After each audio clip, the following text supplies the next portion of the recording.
Вітання, це подкаст «Коли все має значення». Моє ім'я Наталка Гуменюк, а зі мною тут Ангеліна Карякіна. Привіт.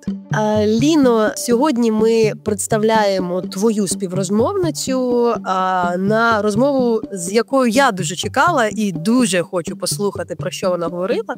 Це Наталя Антелава, грузинська журналістка, яка є співзасновницею і головною редакторкою видання «Кода». Це міжнародне, дуже цікаве і успішне ЗМІ, яке фактично має це гасло «Stay on the story», да, коли вони говорять про причини криз.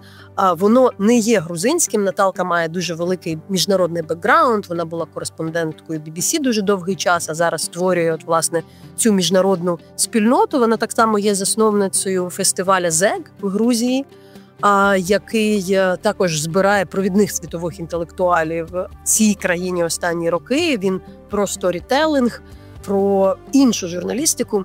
Але я так розумію, особливість цієї розмови інша, бо Наталя вже кілька років мешкає в Пало-Альто, вона навчалася в Стенфорді. Я так розумію, що багато про що вони пишуть, це стосується всього того, що відбувається, всіх тих дивацтв, так, і історій, які відбуваються в Кремнієвій долині і пов'язані з свободами, про які ми дуже переживаємо. Так, ми з Наталею говорили про журналістику і біктек. Звісно, є багато різних нюансів, до яких ми поверталися, і в кінці розмови я не могла її, звісно, не запитати про ситуацію в Грузії, і що їй дає надію. І вона, зробила таку паузу і сказала: ви серйозно, ви, українці, питаєте нас, грузинів, що нам дає надію, так ви нам даєте надію. Це була дуже цікава розмова. До деяких питань мене підштовхнула дискусія в Перуджі, яку ми разом з тобою слухали, учасницею якої була Наталка. Панельна дискусія про факти, коментарі, журналістику і біктек, на якій, власне, і звучали декілька дуже цікавих наталчених думок, про які ми і говорили.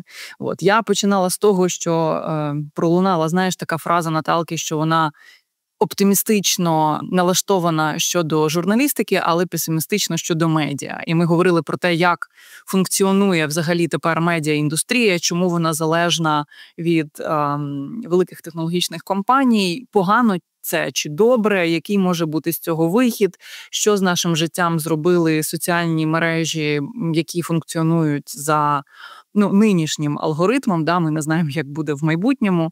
До чого це призводить. Це не розмова, такого супер-типу діджитал-критика чи песиміста. Наталка дуже прагматично дивиться на процеси, які відбуваються, але в неї є дуже чітка політична позиція щодо цього, і вона, власне, закликає інших медійників, нарешті відкрити очі і побачити, в якій ситуації ми опинилися. Граючи в цю гру разом з біктек, як вона сказала, ми опинилися в ліжку з неправильним партнером, з не тим чоловіком.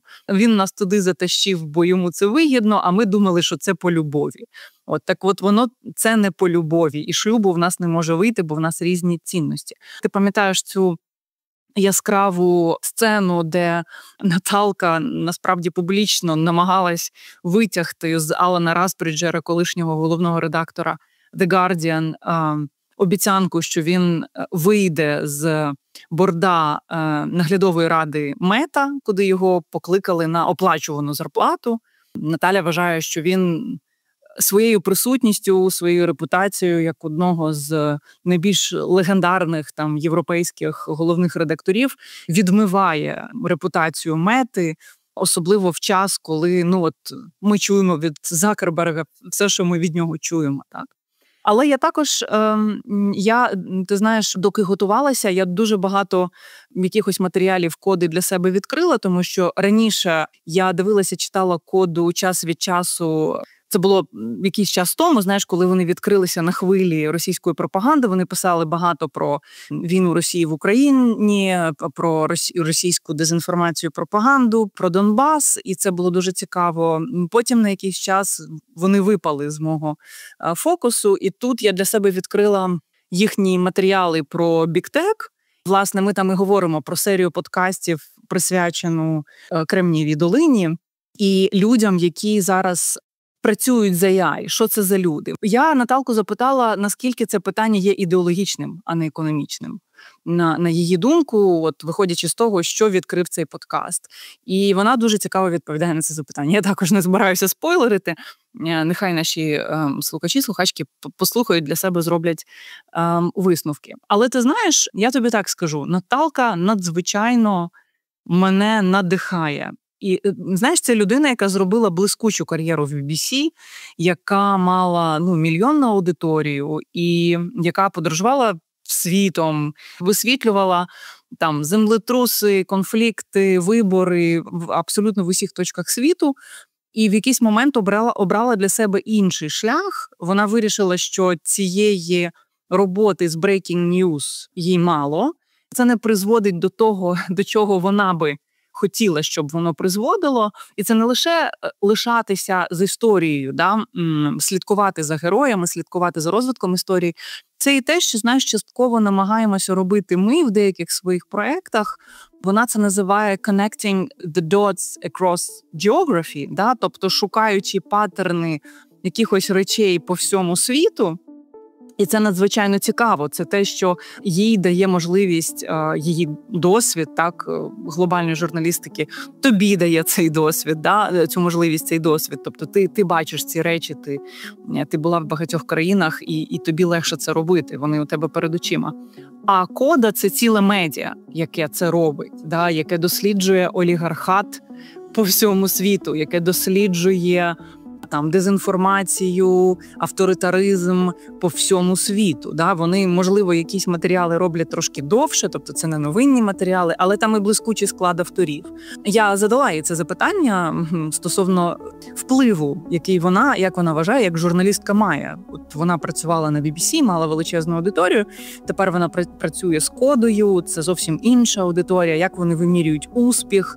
Можливо, це таке, знаєш, наше трошки внутрякове медійне питання, але це теж цікава відповідь, як вони командою визначають, де в них успіх, де вони потрапляють в мейнстрімні новини і чи вони взагалі щось змінюють своєю журналістикою. Словом, я теж тобі скажу, що я чекала на цю розмову, вона в нас кілька разів переносилася з незалежних від нас причин, але мені здається, вона вийшла дуже цікавою. Додам один ще маленький епізод. Наталка, до речі, та людина, яка після повномасштабного вторгнення і якось навіть не затягнула мене до Африки, але так сталося, що вона на одну з перших подій мене запросила. Вона починала свою кар'єру, також була студенткою в Сенегалі. Була там по одній програмі, була там студенткою, і в неї одразу був цей якийсь міжнародний, трошки інший погляд, як грузинки, яка дивиться інакше. Тому там на ЗЕК-фестивалі в Тбілісі ти можеш побачити дійсно учасників дуже топових з усього світу. Це дійсно глобальний погляд, з чимось це дуже, скажімо, близько тому, як думаємо ми, але далі бажаємо їм великого успіху. Я раджу всім читати коду, слідкувати за їхньою роботою. Тож слухаємо розмову Ліни Карякіної з Наталією Антелавою, відомою міжнародною, я б сказала так, журналісткою і ідеологиною медіа. Я хочу подякувати тим слухачам і слухачкам, які вже присилають нам підтримку. Наша бухгалтерія повідомляє, коли прийшли певні суми, і страшенно вдячні за це. Я нагадаю, що наш подкаст «Коливсемаєзначення» не має якогось окремого фінансування. Ми його робимо з власної ініціативи і хочемо, щоб цю роботу підтримували, особливо заради нашої команди, чудової редакторки Іри Лопатіної і звукорежисерки Люби Гук. Якщо у вас є така можливість, будь ласка, є реквізити, вони є і на нашому сайті лабораторії журналістики суспільного інтересу, і там, де це можливо, на тих платформах, можливо, ви можете прочитати, як ці реквізити знайти, а ми працюємо над тим, щоб мати зручніший спосіб цієї сталої підтримки. Це не просто дуже приємно, це дуже надихає, спонукає до подальшої роботи, але дійсно є все-таки вагомим внеском. Тому дуже-дуже вдячні. Дякуємо вам за ту підтримку, яку ви нам надаєте. Насправді для нас важить навіть найменша сума. Це дуже важливо для нашої команди, яка професійно працює з нашим подкастом і дає нам можливість і далі спілкуватися і шукати найкращих, найцікавіших гостей, яких ви з меншою долею вірогідності ще десь можете почути, послухати, почитати. яких ми спеціально для вас з Наталкою відбираємо з усього світу буквально. Тому ми будемо вам дуже вдячні за посильний для вас донат на підтримку подкасту «Коли все має значення», нашої невеличкої команди. Ви зможете знайти реквізити на сайті Лабораторії журналістики суспільного інтересу, а також на платформах, де є доступним наш подкаст, а це майже всі подкастингові платформи, які є доступними в Україні. Дуже вам дякую, почуємося. Hi, Natalia. Thanks so much for making time to talk to us. Really, really happy to hear you and to see you. So let me start with the latest that I had on you in Perugia. You had a marvelous panel on facts. It actually was called "Comment is Free, Facts are Sacred / Wasted." And you said that you're pessimistic about media, but optimistic about journalism. Why?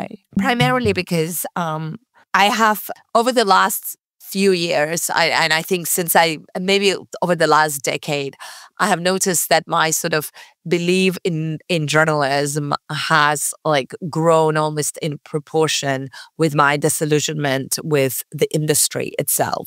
I think we, as an industry, we're a big part of a problem that faces the world and every society around the world. But I think as an institution of whatever you call it, liberal democracy, an open society, a society that has all the elements that we strive for, like justice, where there are opportunities and where people can rise from the position that they're born in to become something else.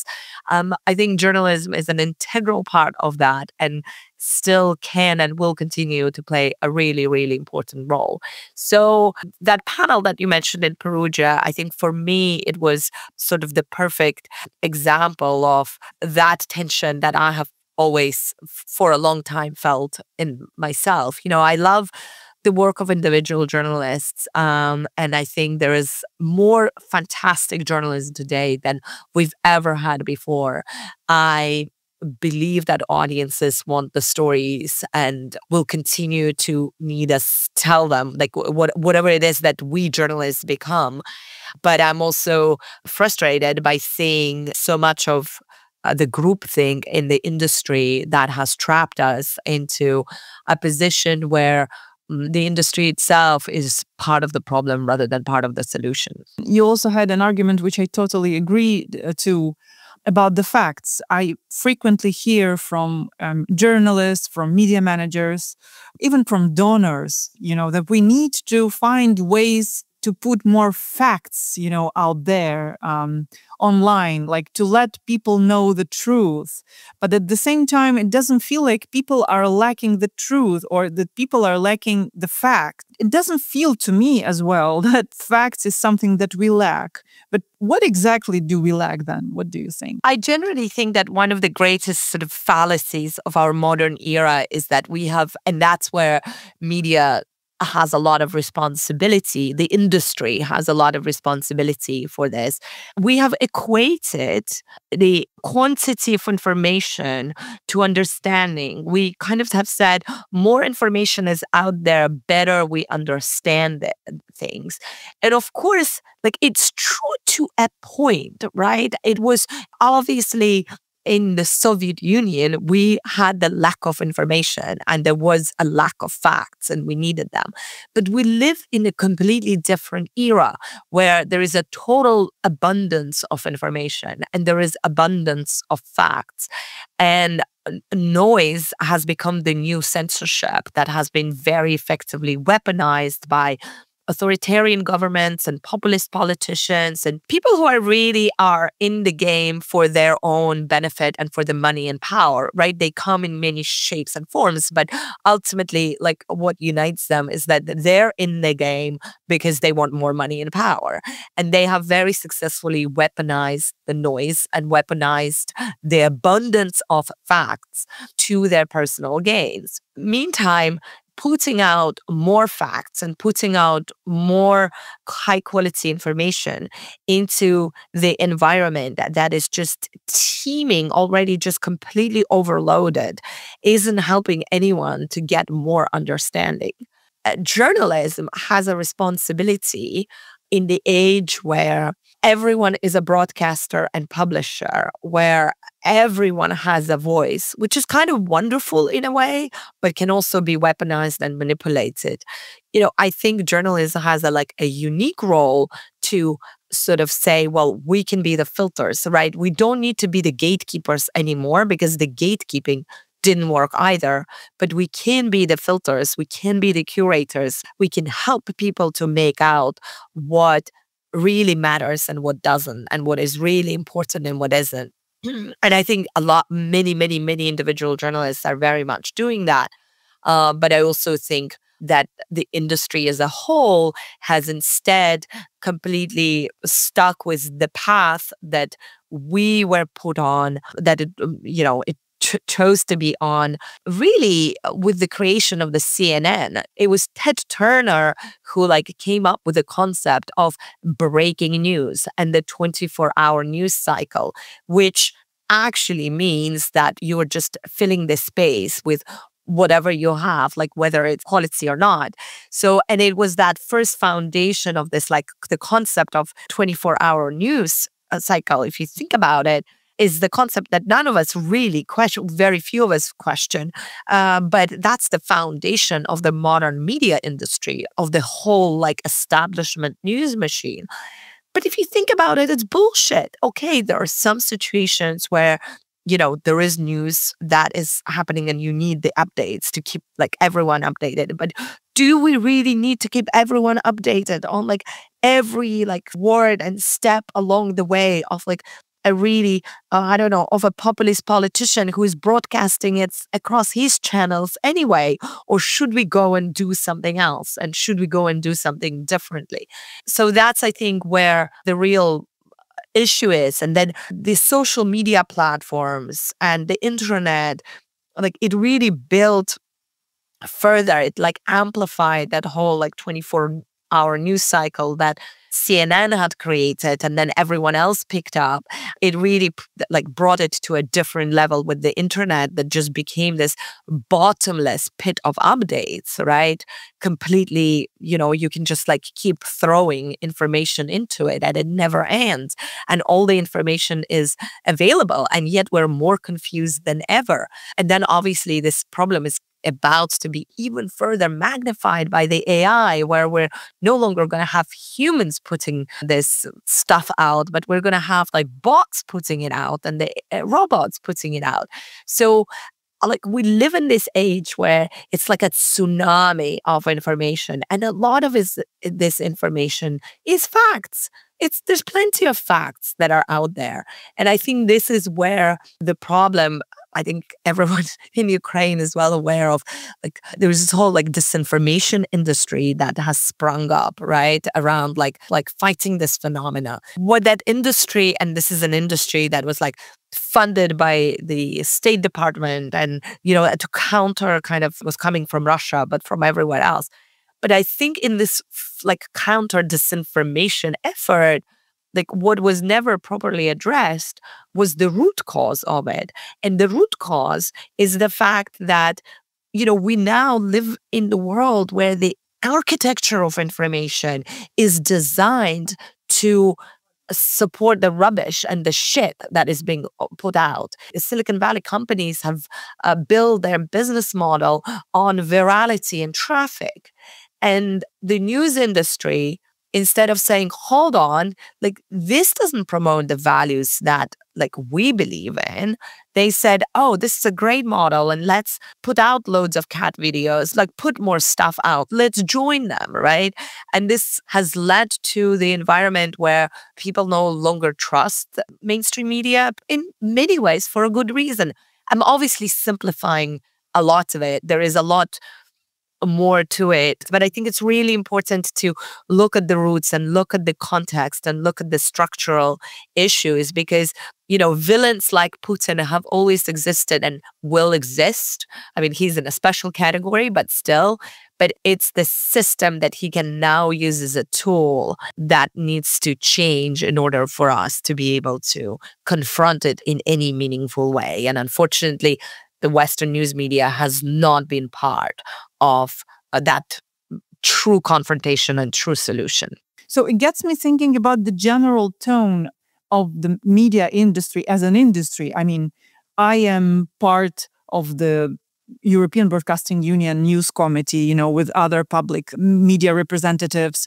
Lots of journalists are part of different associations, unions, blah, blah, blah. We all think, what's our future on social media? It seemed like media were at first quite sympathetic with big tech. We were trying to be friends. We were trying to gain some bonuses and to play by the rules set up by them. But we ended up in a situation where people do not trust journalism anymore. I mean, apart from other state institutions, but media as an institution as well. So what do you think? Is it time for another tone? Is it time for what? I think it is long, long overdue. I think we got into bed with the wrong guy.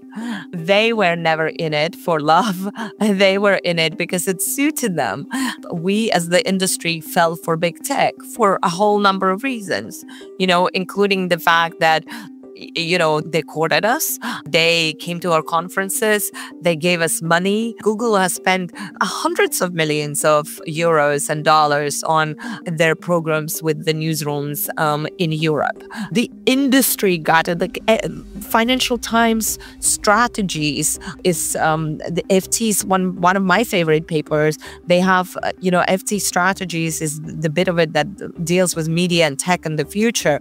It's almost, I need to double check, but I'm pretty sure it's almost entirely funded by the tech platform money. We sort of slowly let them kind of take over. I remember, I never used to go to journalism conferences. The first one when I left the BBC and I started CODA, I started going to the industry conferences. And I remember back in 2016, I think it was the first time I ever went, Facebook had a tiny, a booth at a conference somewhere in Europe. And the following year, Facebook were the keynote speaker and the main financial supporter of that conference and that conversation. And that multiplied that by, thousands of gatherings and projects. I understand why journalists take the money because, we don't take tech money. And it's hard because the money that's had been available for a really long time did come from the big tech. But by doing that, we sort of gave up our ability to hold them to account. So, and again, we saw how endless examples of the price that people had to pay for it all around the world, for our failure to hold them to account. From Burma to Ukraine, where, in eastern Ukraine, that Facebook's changing rules meant that, people were fleeing Russian bombs, but they were also trying to figure out how, they were battling Facebook for the algorithms. Suddenly you could not post anything without being stricken down. And if you run a tiny newsroom that depends, your business is built around your engagement on social. And suddenly, because you're reporting on what's happening in your country that is being invaded, you're being punished by this platform for telling that story because you're losing your audience. Like in Georgia, there were newsrooms that lost 95% of their audiences once they started reporting on mentioning things like Azov Battalion in their story or reporting on certain things. So there are countless examples that we've reported on and we've tracked, and so have others.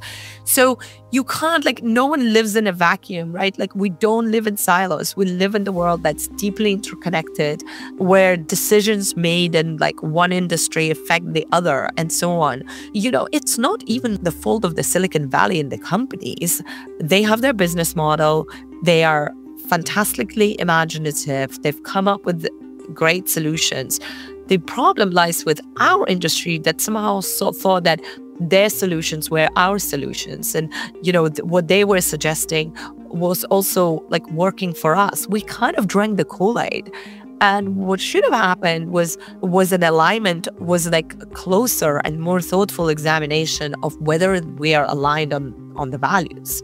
What are we for? What is the journalism for? What is our function? And the relationship should be built based on whether you align or not on values. And if you're not, you probably should not be. Like, you can't start a family with someone who you don't align on values with. And if you do it, it's not going to end well. So, and that's what happened in this case. So to go back to the panel in Perugia, Alan Rusbridger is one of the most respected legend of an editor in the world of European media. And of course, I admire him enormously for what he's done with The Guardian and the journalists that they have produced. But I question his decision to take on a paid position on Meta Oversight Board and to continue serving on Meta Oversight Board even long after, it became very clear that it's a monkey court for Mark Zuckerberg. This was not the first conversation that Alan and I had about it. I had talked to him before, and I have questioned his decision to be on the board before, and he knew perfectly well that I would probably bring this up when he invited me to be on his panel. But I find it unacceptable that human rights activists and the journalists should be serving on the board. And his argument is that it's better to do something than nothing, and that the oversight board reviews a handful of cases and rules in favor, and helps people, and that's better than nothing. But to me, that stands in the way of the industry kind of trying to confront the systemic problem that we're dealing with. And I recently wrote a piece where I said it's basically the equivalent if you have the former chair of Greenpeace, who is now serving on the Exxon Oversight Board that reviews complaints about the climate change, right? It's absurd. It's just absurd. He sticks to his position and continues to serve. Who knows? I don't know how long it will go on for. That's his decision. But I very much believe that we should not be whitewashing reputation of the platforms. And again, they do what they do, but we should do what we do. These two, in the world that we live in, these two things are not combinable. They can be we can't pretend that we're friends because we represent completely different values. Let's get to what they do. You've published at CODA a brilliant podcast series called Captured, The Secret Behind Silicon Valley's AI Takeover. And I wonder, as I've listened to this series and as I've been, looking at the whole world to what the big tech guys are doing, guys like Elon Musk, how ideological this problem is. I don't want to spoil the whole series because I'm pretty sure part of our audience will go and listen for sure. That's what I highly recommend at Audible. But could you explain, because I think this podcast really brilliantly explains this part of my question. How is it an ideological problem rather than economic? Or just correct me if I'm wrong. I mean, we set out to do a story, do an investigation into the latest rush for the AI and what it really means. We really did not want to make a tech podcast. They exist, and I think part of the issue is that tech has become so siloed, tech is everything. We don't cover electricity as its own beat because electricity changed everything and affected everything from the way we sleep to the way we marry to the way we work. AI is the same thing. AI and technology that is being produced here in Silicon Valley, and I'm actually, I am actually in Silicon Valley at the moment. It really truly changing everything about the experience of being human, and a lot of it is hype, but a lot of it is incredibly fundamental, right? And there is plenty of opportunity in it. The technological breakthroughs are incredible. We probably will be able to cure cancer and do all sorts of things that are just unimaginable a short while ago. But the price, what is the price that we're paying for this technological innovation, and whether there's a way of doing some of these things differently, was what we really wanted to explore in this series. And we knew that we needed to tell the story about the tech bros because it's so cultural as well. Like it's such a culture.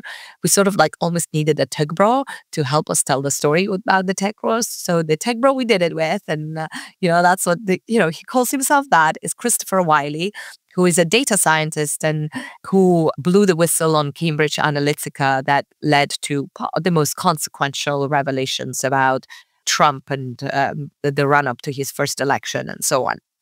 So Chris and our senior reporter, Isabel Cockerell, they basically went around the world talking to all sorts of people, from scientists to moderators in Kenya to like journalists, to try to like piece together a picture of what's really happening. And I think what's really interesting, I think what the conclusion that we did not set out to get to at all, but that we came to after a year worth of reporting, is that what we're dealing with Silicon Valley isn't just an economic model. It's that as well, or it isn't. It really is the new religion. It really is a cult. It's an ideology that has its own prophets, that has its own demons. It's kind of like deeply rooted in a belief system, in a certain type of a belief system. And really the aim for it, and I'm like aware that I'm sounding like almost like a conspiracy theorist saying that, and that's why I hope your listeners will go and listen to the podcast, because I think it's built out and argued like through this narrative storytelling in a way that I think will, at least you might not agree with it, but it will at least make you think. But Chris's and Isabel's conclusion is really like, it's the new religion, and it's kind of a global domination takeover. Because if you think about it, like, when you have people with that level of wealth, right, with that level of power and that level of drive and determination, like Elon Musk or like Mark Zuckerberg, who have shown that they are ripping up the playbook, like they're making their own rules. If you think about it, like what is next for them in this game where they're this like kids in a candy shop, they're like wreaking havoc and really, really enjoying it. And they're not interested in people dying in Kharkiv. They're not interested in what's happening in Sudan. They're not interested in Georgia losing its democracy, because they're just playing a completely different game. They're interested in conquering Mars. They're interested in like changing the face of humanity. They're interested in creating a new God. They talk about it openly. And like I think it's really important to understand that they have many people who are really, really devoted to them. And it's just really important to understand that that's how these people think. And the world is really the playground. And a lot of us are like a little bit of a collateral damage, for them, because they're playing their own game. So the question is, what do we do if those of us who don't want to be collateral damage, like what do we do? And how do we confront that? And how do we play in this world where a tiny, tiny group of men with wild imaginations and really grand plans have essentially, become the most powerful actors on the global stage and willing to align with the populist politicians and go against the basic principles that we used to have a social consensus around, both like universally, but also in individual countries. That's the reality of today, is that there is this tiny group. It's $1 million question. What do we do with that? I know you're not like an expert in this question, but still you are in this discussion quite deep, and you're doing so many in-depth stories about it. But do you think we're capable of creating kind of social media of, public interest or something like that? I think about Maria Ressa's cause, what she's doing in the Philippines, trying to create something, in the digital world, which really serves the public interest. I haven't actually seen so much example in Europe as well or elsewhere that people are doing something like that, I see this question in the eyes of media managers and journalists. What do we do with the big tech? But not obviously not creating something else. But do you think it's possible at all, knowing that billions of people are there, and there is where our audience is major audience, and where basically what we think is life, is taking place? I mean, that's part of the question that we ask in the podcast as well. And, we've had endless discussions about it as well on the team between ourselves. And it's been incredible making it and really interesting. And it is $1 million question. And obviously I don't have the single answer. But I think at least part of the answer is that, and I think that's what the podcast does well in capturing. We have equated progress with technological progress because that's what Silicon Valley wants us to think. We have taken the humanity out of progress. I don't think the solution to it is a tech solution.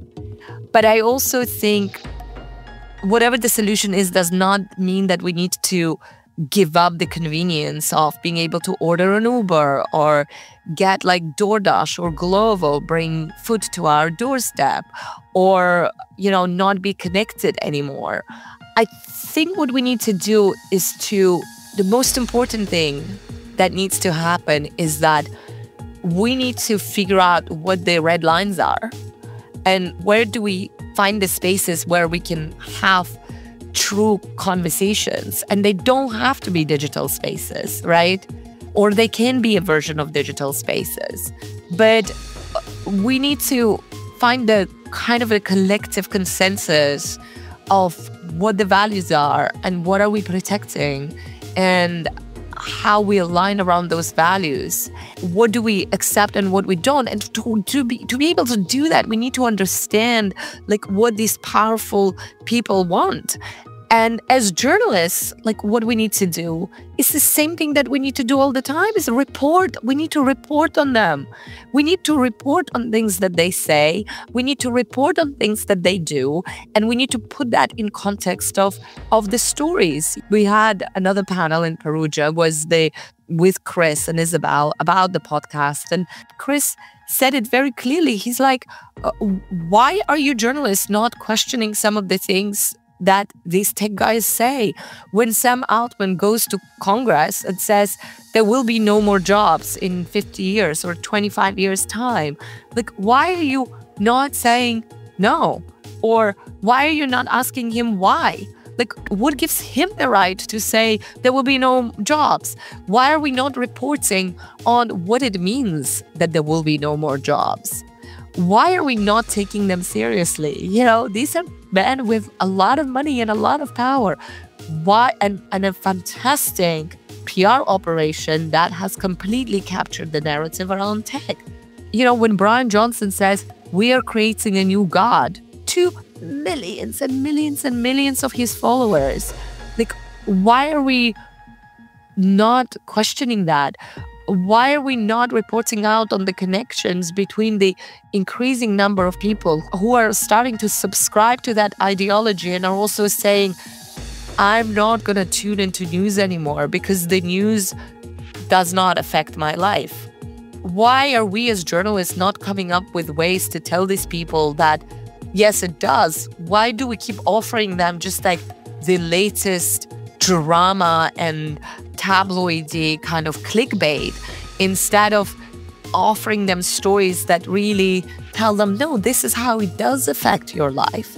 Why aren't we putting the news in more historical context? I think that's what we need to be doing. We need to, as the media, we need to report on them and not sit on their boards and not, take money from them.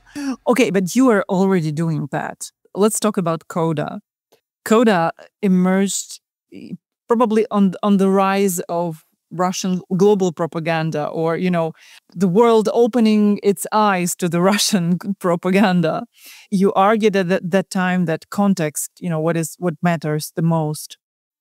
Since that time, we understand that, Russian propaganda hasn't been a problem that was solved. How would you define Coda's mission right now? Now with all that, shitstorm coming, you say that connecting patterns across geographies matters. Why? You're right. We did emerge at the very beginning of the global wave of Russian propaganda, and unfortunately, their impact has been far, far greater. Putin did a lot better than me, that's for sure. He's got a lot more money. Our origin story is kind of is part of the answer to the question. I spent my entire career in the BBC being a foreign correspondent and going all around the world and covering from uprisings in Yemen to the war in eastern Ukraine and annexation of Crimea. And of course, I'm from Georgia myself. I always had like a slightly different understanding. I looked at the world from a different angle from a lot of my colleagues. And I think it's partially because of that at some point I was like, this is like, we are not putting this in context. Like, I got really fed up of reporting on stories that were in a way that wasn't connected to the bigger picture and like the patterns and the trends. And I also, understood that people understand stories in context. So I wanted to figure out, how do we create a process for doing the journalism that really focuses on the why and the how, that isn't like a monthly magazine, but is like a publication that puts stuff out all the time, but really focuses on the context and really focuses on the why and how. And as a proof of concept in the very start, we had no money, and we just launched a crowdfunding campaign, and having, never fundraised before or done it before. We just did a little proof of concept, which was really looking at the time, the Putin's like anti-LGBTQ agenda. And by then it was very well established by the global media that Russia was a really terrible place to be a gay man or a woman. But no one had really said why. Like, no one has explained why it was terrible. Like, what was behind the war on gays in Putin's Russia that he was already very successfully exporting around the world? In one of the first investigations we did, was into like evangelical movements in the US and how they were aligning around homophobia, how homophobia became this like the glue that brought these very separate movements together. It's interesting, like it's very relevant to our like previous what we were saying, because they united around what Putin did was unite people around values, and their value is homophobia, right? But that's what they united around. Having always done foreign reporting in the way that the Western media does it, which is parachute into the country and tell that story. And sometimes the story tells yourself because you've got the captive audience, because there's only one program on television or one newspaper, because you have your CNN or your BBC and you have a giant audience, and then you rank it depending on, is it 10 Brits killed in that train crash, or is it 50? And if it's, or is it like 0? And if it's 0, then it doesn't get onto the evening news. And if it's 10, it gets onto the evening news. And the reason to do this story is like, the stakes of your audience in that story. But we live in a globalized world where we need to find stories where the Brits and Americans or the French and the Germans have the stakes in the story, but they are not exhibiting themselves right now in like 10 people dead, right? But they will affect the way their societies function. I spend a lot of time in eastern Ukraine, the early days of the war, and I remember, 18 and 20-year-old kids in the trenches who were like telling me, like, we are fighting for Europe, like we're fighting for the European values. And then I would go to Europe and be just completely struck. And I think as a Georgian, I kind of like understood instinctively, like I knew what that meant.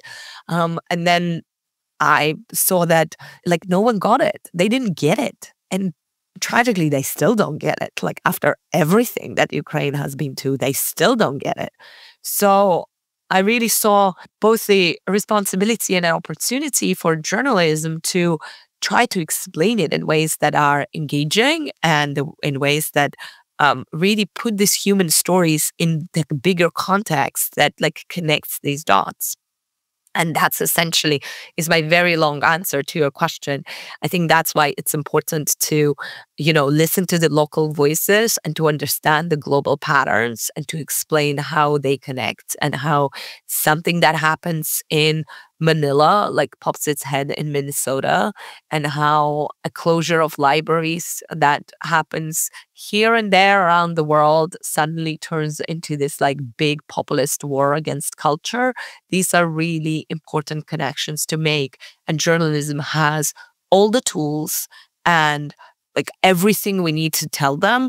We are just not telling them. So that's what we try to do at CODA, and what we try to do is not to be reactive in our reporting, but to always be proactive, to figure out what's coming. And it's not rocket science. It's actually, anyone can do it. It's not that hard. You just need to look at things in a certain way. I think it's brilliant journalism and your vision as well. But I wonder, how do you measure your impact? You've at the BBC, you were working for enormous global audience. And probably you could see the impact of your stories right away. Here at CODA, of course, you're working in an absolutely different way, but how do you measure impact? Is it about numbers? To what extent? What is actually impact to you? So one measure of success that we have is that if the story that we've done is in the news 6 or 12 months later, we know that we're doing the right stories. And we have this track record of, the stories that we focus on almost inevitably end up being the mainstream news, right? A while later. Our audience approach could not be more different from the approach that we had in the BBC, right? It has, because when I was working for the World Service in the BBC, you always wrote the story in a way that you're writing a story from Burma, but a Nigerian student in Lagos should be able to take it in and understand it. So the scale is not we're not going after scale at all. We're very systematically targeting kind of the important nodes of influence in the world. And these are basically our influencers who are people who are in leading positions in their companies, in universities, in academia, in policymaking, in journalism as well. We want people to pay attention because we want other people to pick up on stories before they become the mainstream news. So one measure of success, again, happens all the time. It's not a very good business model, is when New York Times does the same story that we've done, interviews the same people, basically rips us off. That's fine. We're a nonprofit. So, but yeah, it's about really the impact is about narrative shift. It's about complicating the narratives as well, and looking at a great example. For example, we have this special series called Complicating Colonialism, because I think, and that links to Ukraine, part of Putin's success in being able to position himself as the anti-colonial hero in global South, in Africa and in India, it really, you can track it back to the fact that to this day, and there are many reasons why the Western academia and Western thinking, Western establishment, never thought of Russia as a colonial power.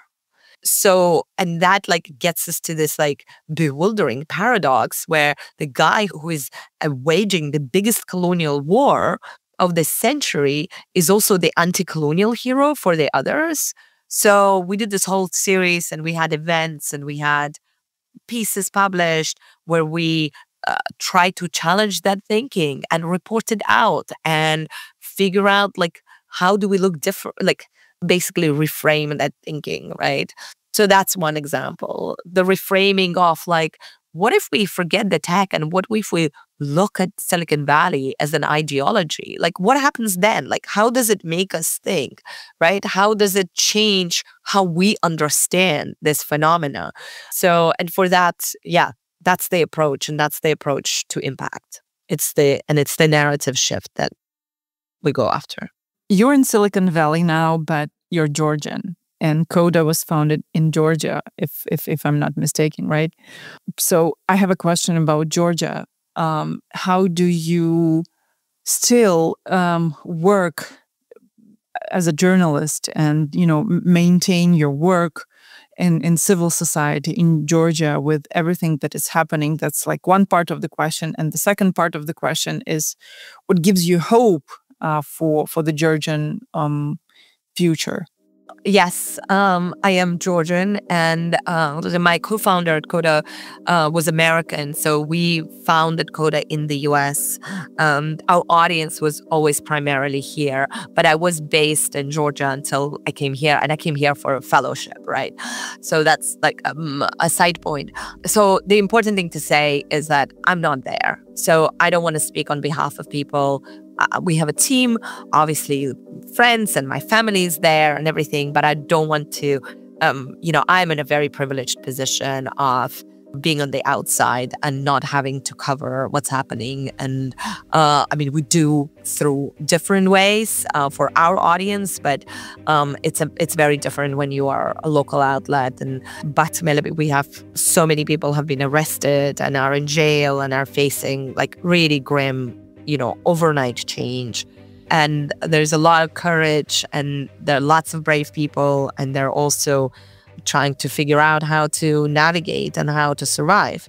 I think many people draw a lot of strength and inspiration from Ukraine, because I think that puts a lot of our own trouble in context. So I don't think anyone is going to give up because we can't, because not when that fight is going on. Look, the world is in a little bit of a free fall, right? And we just don't know what happens next. And I think in some ways I look at my American colleagues here and a lot of people who are incredibly sort of lost. And I understand how we are on such different trajectory, because, I just had a panel at a conference here, and it was an exiled journalist, a Russian exiled journalist, and a Hungarian journalist, and me. And I joked, I was like, guys, the audience was entirely American. And I was like, guys, we've come from the future. We know where you're going. And in some ways, when you come from a culture that has that historical, where resistance is just part of your identity so much, I think it's also somewhat easier to handle some of the things. I don't know. I also think it's ironic that we have a Ukrainian asking a Georgian how you guys are, you're... I have an answer to this question as well. There is a hope while there are still people on the streets, and the Georgians are still taking to streets, with everything that is happening, with the arrests, with terrible legislation and repression. So it doesn't seem to be stopping people. It just seems like a simple period in this long fight. Yeah. I had this conversation with you mentioned Maria Ressa. So we run a festival in Georgia called ZEG, which is the day after tomorrow. And it's all about how do you shape narratives for the future. And Maria was at the festival, and when I was in Peru. So she's engaged with Georgia a lot more, and she's following. And she goes asks me, what is it? Is it day 140 of protest? Is it day 100? And we had the dinner in Perugia, and she's like, Natalia, which day is it? And I'm like, I don't know, Maria. It's been a few hundred years, really. So, I don't think in days, And that is also a source of hope, I think, because it's just in some ways, it's a permanent state of mind, is the struggle for the values. So it doesn't end. And I think there is a lot in Georgian literature and culture and poetry and philosophy.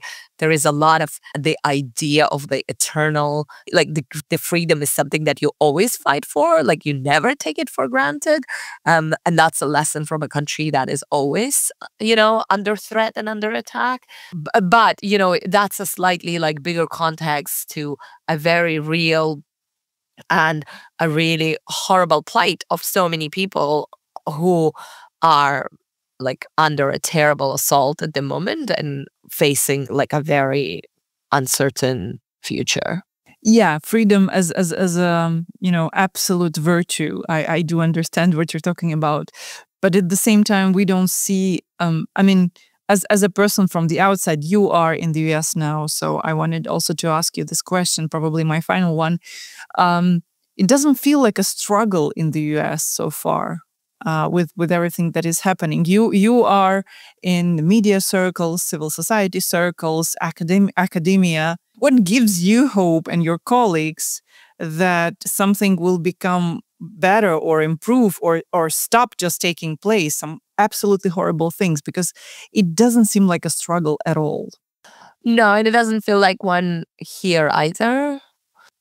I think it's very early, and I think America is in a really uncharted territory, and I think people are not really fully understanding, and that's why connecting the dots is really important, because a lot of people tell me, right, they'll be like, oh, like, how do we imagine what's coming? And I'm like, well, you don't need to imagine. Like, just look at the other places.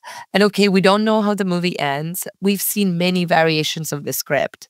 And, you know, I know you think it's not going to happen here, but like, others also thought it's not going to happen here, because it's not going to happen here is just part of what happens, right? Like, that's like everywhere you kind of like think, well, here we're, and I think everything is like bigger and better in America, right? Including the way they do authoritarianism and populism. So the scale of it is slightly terrifying. At the same time, you know, there is a lot of like grassroots stuff that is incredibly impressive. Like, what I see are two things. One is like deer in the headlights, like slightly frozen and like leaning in and sort of caving in a way. Like, I was listening to like a really interesting conversation the other day about, you know, when Trump banned AP from this is around journalism. When Trump banned AP from the White House, they have now won. Like, what would have happened if the others said, well, if AP is not coming on that flight, we're not going either? What would have happened? And, you know, that's what would have probably happened in Ukraine. And that's, I don't know, I don't want to conclude, but like there is, and I think because I wonder why it didn't happen for like lots and lots of really good reasons, but at least part of the reason is because probably like people don't quite understand what the stakes are yet still. Having said that, there is also like incredible grassroots organizing that is very leaderless, that happens you know, on like very small levels, like the way it does. America is truly a very different society in many ways. And they, you know, I think the grassroots stuff is really impressive. And, you know, like we, for example, we just got doged. We had a big project grant from the National Endowment of Humanities, which is an institution that supports like media collaborations with academia. And we had this like big project with them, and it just got cut. And we just lost that grant. It was just like terminated overnight and everything. Like lots of other people are in the same position. And it's like filmmaker, like people making films and doing all sorts of things. Ours was a podcast project. And and a lot of that money that was taken away from like lots of different people is now going to like, Trump wants to build this like American heroes park with like statues of American heroes, and that's where the money is going. But I was so impressed by the organizing that like immediately like how those grantees organized themselves to like quickly push back on the decision, and probably nothing will happen, but that pushback happened. So I see we truly don't know what's going to happen, but like the two things that I see very clearly is, on one hand, kind of pinning too much hope that the next election they will just lose and that he'll lose Congress and that it will just work itself out. But on the other hand, like really impressive grassroots organizing that's really happening organically and without the leaders. But that would be as far as I would be willing to go in terms of making predictions. Like, I just don't know.